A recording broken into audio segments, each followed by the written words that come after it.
Jump Game 5, think of ARR as bar heights.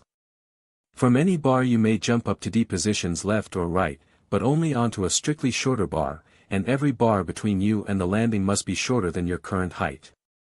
Pick any starting index and maximize how many distinct indices you can visit.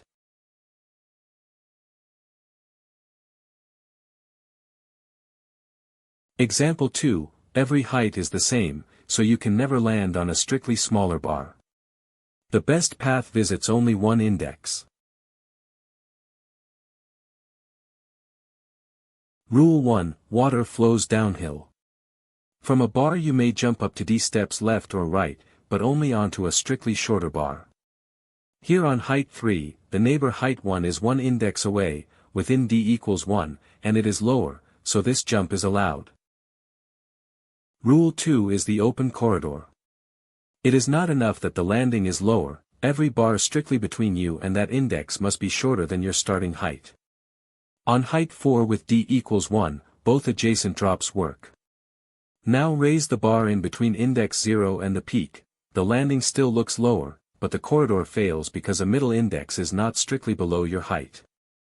Widen D to 2 so index 0 enters range, and the same rule blocks that jump.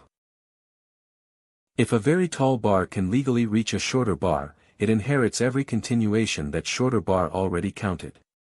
So the answer from the tall side is 1 plus the best among bars you can actually land on.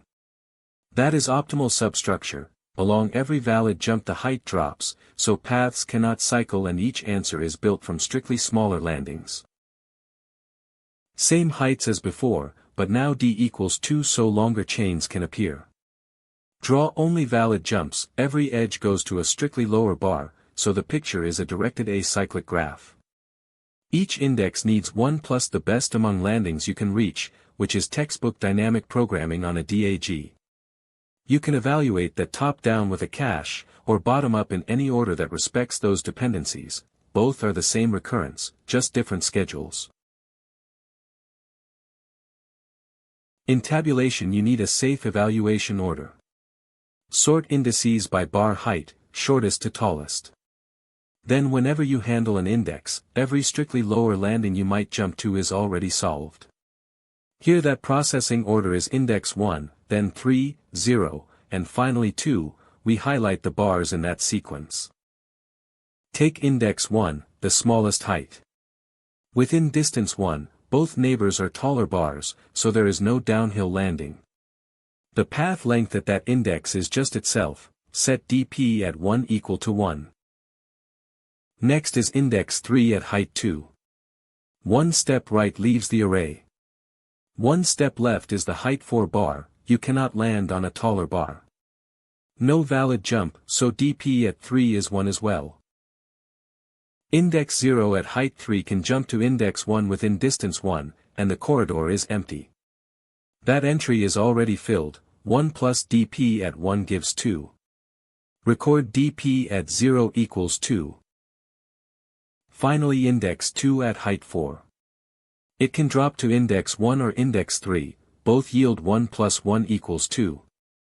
Take the best, so dp at 2 is 2.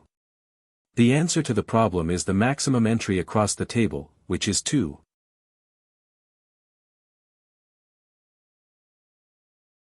Let n be the length of ARR and d be the maximum jump distance in indices. Sort indices by bar height in order n log n time.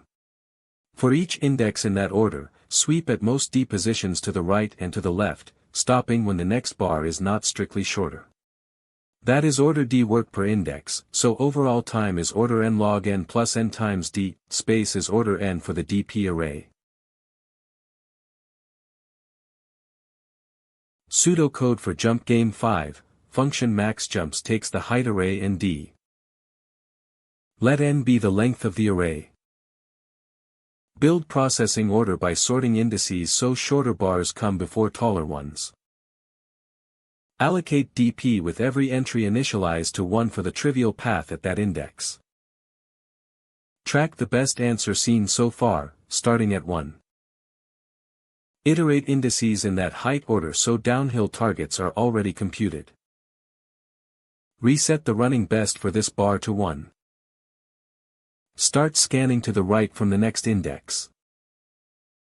While still within D steps and the next bar is strictly lower, the jump is valid.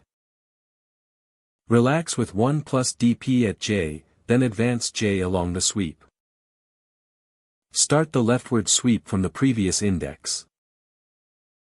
Mirror the same rule on the left, within D and strictly lower bars only. Relax and step leftward along valid landings. Store the best chain length starting at I.